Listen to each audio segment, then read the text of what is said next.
So it's time for me to finish off the back of my triptych painting. So the first thing I like to do when I work on the back here is I will write down the title of the painting, my name, the size of the piece, and since it is a triptych, I'm going to write down panel number 1, panel number 2, number 3, that kind of stuff. So just bear with me while I jot down this information. This piece, the title is going to be Emerge.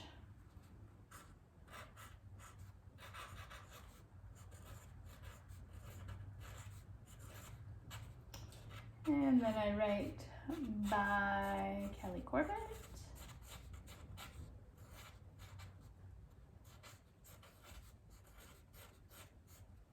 And the size of the painting is 60 by 90 inches.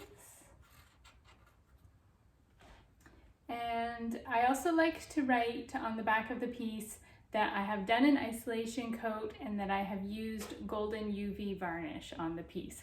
This is just handy information for art restoration in the way future. If they want to replace the varnish or take the varnish off, then they kind of know what they're dealing with when it comes to doing that. So I will write down that I have an isolation coat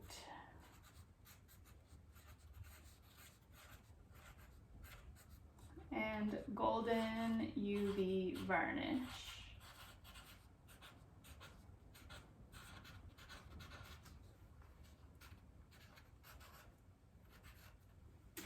And I also like to now write on the back of my pieces where the painting was inspired from. So this particular piece was inspired by Florencia Bay in Ucluelet.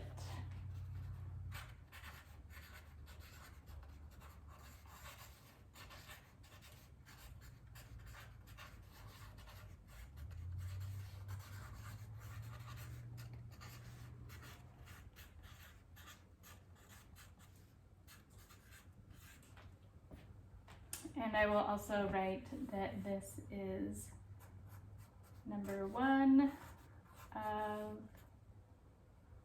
of 3. And one final little thing that I write on the back now is for tracking or just kind of my inventory purposes.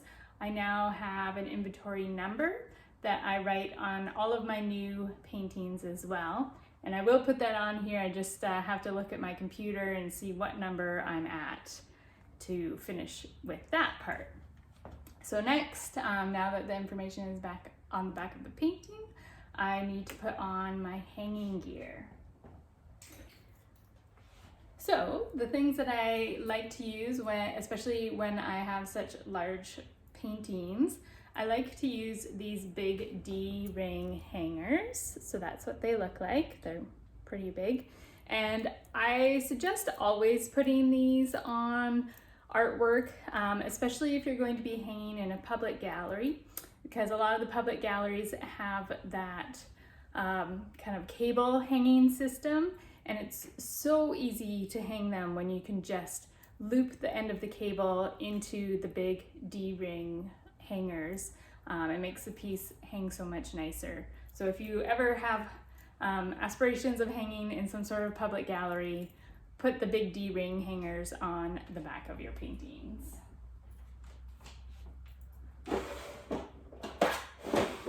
So I've got my handy screwdriver here, and I usually place it fairly near the top. They say like, yeah, just so it hangs nicely.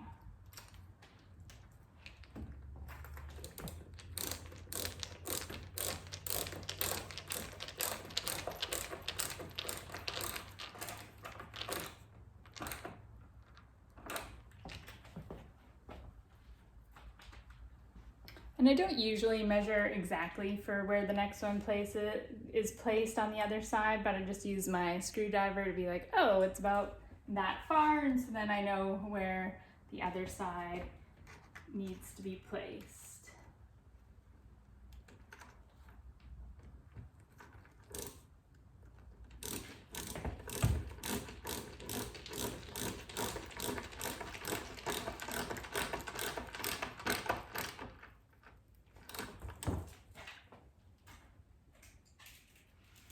next comes the wire, and I like to use the super soft strand. I use weight number 5. It comes in all different kinds of weights, so that's kind of how big the wire is. This is the wire holder container, and I like to use, what I was trying to come up with is the great thing about this wire is that it is a coated wire. And I love to use this wire because when you are finishing off the ends, you do not hurt your fingers at all.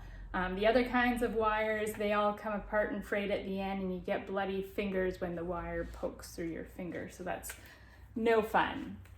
But this is way easier to use. And you can just Google it and you'll find it online, and you can easily order it online if you're wondering where to get plastic coated wire. So the way that I put it on is I loop it through, and let's see if I can bring you closer. I'm very technical here. Still kind of hard to see that. But I loop it over twice, and then I wrap the wire tightly around the wire that goes across. We'll try and zoom in here in a minute. Yeah, so that's the way it looks. And because of my light, you're just gonna get this terrible shadow. So maybe I'll have to do a single close-up photo in a little bit here. And then I get my trusty wire cutters.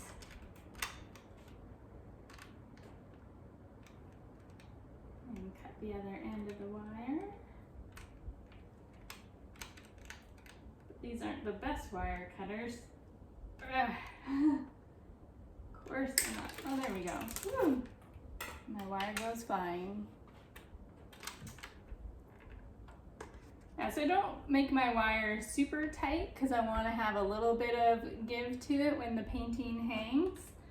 So I make it kind of so it's straight across, but still a little bit on the loose side.